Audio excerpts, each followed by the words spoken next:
আসলে খারাপ ভাই, 8 বছর তো প্রায় ওয়াজ করেছি, এখন চিন্তা ভাবনা আছে যে সিনেমা অঙ্গনে অভিনয় করার। আসসালামু আলাইকুম। সকলে কেমন আছেন? আশা করি সকলে ভালো আছেন। আপনারা স্ক্রিনে যাকে দেখতে পাচ্ছেন, ইনি একজন বিশাল ভাইরাল ব্যক্তিত্ব। ইনি ভাইরাল ব্যক্তিত্ব এভাবেই, ইনি একজন অনেক ভালো মানের আলেম ছিলেন, মাওলানা ওমর ফারুকী আজমেরি। তো ইনি ইতিমধ্যে আপনারা জানেন ভাইরাল টিকটকার হিসাবে। আসলে এনার যে মাহফিলগুলো ছিল, যেখানে উনি বক্তৃতা করতেন, সেখানে হাজার হাজার শ্রোতা ঢেউ বয়ে যায়। সেখানে হাজার হাজার শ্রোতার ঢেউ বয়ে যেত। আসলেই এত সুন্দর সে বক্তৃতা করত যে বক্তৃতা মানুষ শোনার জন্য অতি আগ্রহী ছিল। আর তার মাহফিলগুলোতে বলা যায় মানুষের বন্যা বয়ে যেত, এত সুন্দর সে বক্তৃতা করত। তো সে কি করলো, অবশেষে সে ভাইরাল তো ছিলই, সে ভাইরাল একজন বক্তা ছিল। সে আরো ভাইরাল হওয়ার কারণে কি করলো, সে আরো ভাইরাল হবে, তাকে টিকটক করতে হবে। সে কি করলো, তার মাথার চুল কাটলো, ছোট বড় করে চুল কাটলো, চুলের মধ্যে কালার করলো। করার পর সে হয়ে গেল একজন ভাইরাল ব্যক্তিত্ব, ভাইরাল বক্তা। বক্তা থেকে টিকটকার। কি ভাই, তামাশার কোনো শেষ নাই, কিছু বুঝি না। আমি তো বলি, আপনি বক্তা ছিলেন, আপনার মান ছিল, আপনার সম্মান ছিল, আপনি অনেক ভালো ছিলেন। আপনি আবার আপনার মাথার মধ্যে কোন ভূত ঢুকলো এটাই তো বুঝলাম না। আপনি আবার টিকটকার সেজে ভাইরাল হতে গেলেন। কি হলো শেষ পর্যায়ে, সবাই আপনাকে ছুঁড়ে ফেলে দিল। তো ভাই, আল্লাহ রাস্তায় আপনারাই মানুষকে দাওয়াত দেন যে আল্লাহ রাস্তায় চলতে হবে, আল্লাহ রাস্তায় কথা বলতে হবে, কিন্তু আপনারাই কি করলেন, এই কাজটা করলেন। তো মানুষ তো আপনাদেরকে এখন আপনাকে ছুঁড়ে ফেল দিল। আপনাদের বললে ভুল হবে, আপনার জন্য আরো 10 জন আলেম সাহেবের বদনাম। তো আপনাদের বললে ভুল হবে, তো আপনাকেই বলি। তো আপনি কি করলেন, ভাইরাল হতে গিয়ে আপনাকে মানুষ এমন ভাবে ছুঁড়ে ফেলে দিল, তো আপনি আর মুখ দিয়ে দেখাতে পারতেছেন না। তো কেমন হলো ব্যাপারটা? তো যে যেখানে আছেন সেখানে অবশ্যই ভালো আছেন।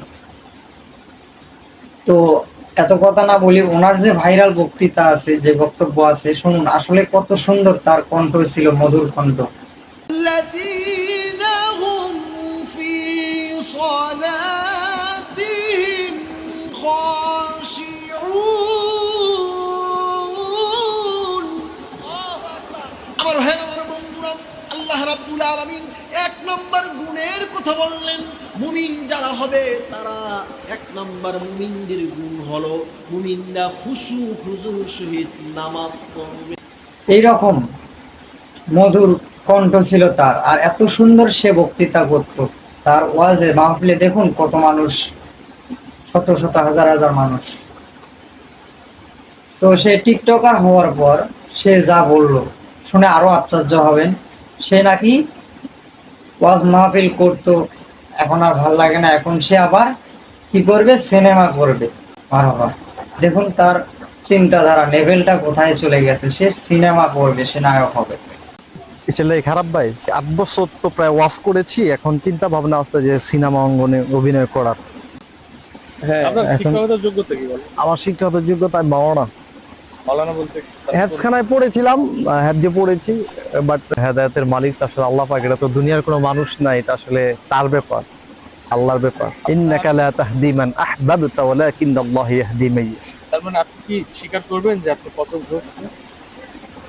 আমি স্বীকার করব, আমি তো আসলে এমন না যে আমি আল্লাহকে ভুলে গিয়েছি বা আমি এখন আল্লাহকে মানতেছি না বা না। সময়ের কসম করলেন, আল্লাহ কালের কসম করলেন। আল্লাহ কসম করে পরের শব্দে আল্লাহ বললেন, ইন্নাল ইনসানা লাফি খুসর। জেনারেল, আমি আপনাদের মতোই জাস্ট এই ফিল্ডটা নেওয়ার জন্য না আর কি। জীবনে কিছু আশা এবং স্বপ্ন ছিল, এর ভিতরে একটা স্বপ্ন ছিল যে আমি বড় বক্তা হব। তখন আর কি বড় বক্তা হলাম, ওয়াজ মাহফিলে ওয়াজ করলাম, লক্ষ লক্ষ জনতা আসতো আমার মাহফিলে। আপনি ইউটিউবে সার্চ করলে পাবেন, মাওলানা ওমর ফারুক আল আজমি লিখলে অসংখ্য আমার ওয়াজ আছে, সেখানে হাজার হাজার জনতা।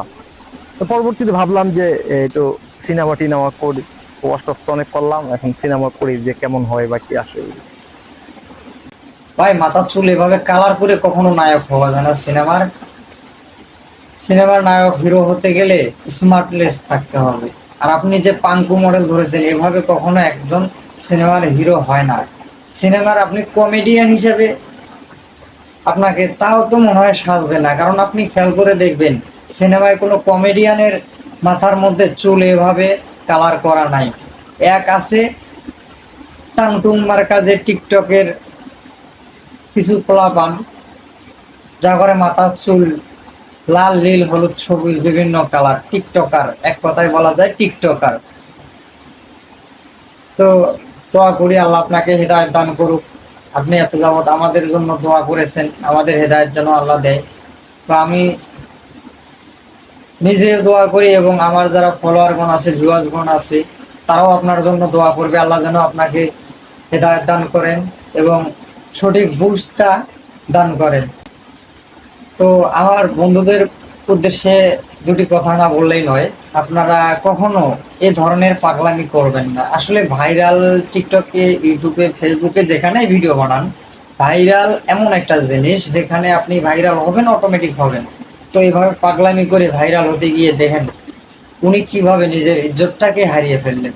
তো এভাবে নিজের ইজ্জতটাকে বিলীন না করে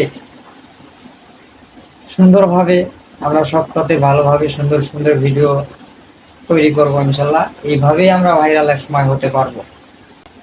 সর্বশেষ বন্ধুরা, সকলে ভালো থাকবেন, সুস্থ থাকবেন। খোদা হাফেজ। দেখা হবে নেক্সট আগামীতে নতুন কোনো ভিডিও নিয়ে ইনশাল্লাহ।